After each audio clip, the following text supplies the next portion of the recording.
Tahu kenapa? Banyak orang Kristen trouble, jadi trouble sekalipun dia rajin ibadah di gereja. Kalau nggak ribut sama pendetanya, ribut sesama umat Tuhan, ribut sesama pelayan Tuhan. Di sini tidak ada kan?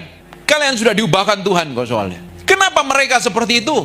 Karena sebenarnya yang dipusatkan bukan pribadi Tuhan, tapi fokus pada dirinya sendiri. Kalau hati kita ini fokusnya sama Tuhan, yang kita kejar itu perkenanan Tuhan. Apa yang kita perbuat ini berkenan di hadapan Tuhan apa tidak? Apa yang saya katakan ini menyenangkan hati Tuhan apa tidak? Perbuatan saya ini kira-kira mempermuliakan nama Tuhan apa tidak? Kalau kita nempel sama Tuhan, pribadi kita fokusnya sama Tuhan. Tapi kalau Bapak Ibu fokusnya pada dirimu sendiri, orang pingin dapat pengakuan dari orang lain, pingin dapat pujian, pingin menonjolkan diri, pingin dilihat bahwa gelarnya banyak, orang yang pinter, orang yang punya hikmat, orang yang kaya. Banyak orang menunjukkan bahwa dirinya kaya dengan beli barang-barang mahal loh. Kalau punya duit beli barang mahal nggak apa-apa. Tapi kalau masih hidupnya babak belur, masih makan nasi Indomie tapi mau beli barang mahal, pending dulu, saving dulu.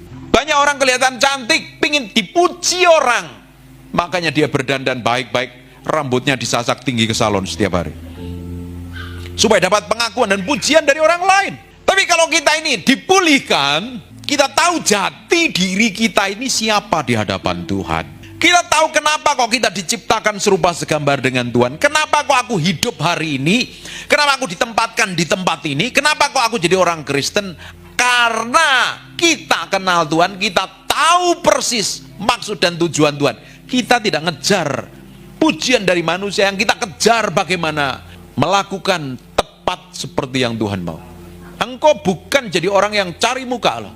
Kau bisa cari muka kemanapun juga, dan tetap muka tetap ada nempel pada diri kita kan. Betul apa enggak? Orang cari muka kepada pemimpinnya. Tadi saya ngobrol sama Pak Gembala. Rata-rata di mana-mana, nggak di Indonesia, nggak di Gresik, nggak di Surabaya, nggak di Singapura, nggak di Amerika. Rata-rata jemaat itu ingin dekat dengan gembalanya. Kalau motivasinya nggak benar, dia coba jadi penjilat, sikat orang lain. Ternyata di kantor pun sama. Kalau ingin naik jabatan, dia sikat orang lain, dia hajar orang lain, karena motivasinya pada dirinya sendiri. Tapi ketika kita ini, motivasi hati kita ini, ketika melayani Tuhan hanya pingin menyenangkan hati Tuhan. Kamu nggak peduli loh, orang puji atau nggak puji, orang hargain atau orang nggak hargai, orang kasih tepuk tangan atau tidak, engkau tidak peduli. Yang penting aku bertanggung jawab dengan segala sesuatu yang Tuhan percayakan dalam hidupku. Dan Tuhan lihat sampai kedalaman situ. Ternyata prinsip kerajaan Allah setia pada perkara kecil, Tuhan percayakan pada perkara yang lebih besar. Tapi banyak orang langsung yang dikejar adalah perkara yang besar. Tidak ada, nggak bisa.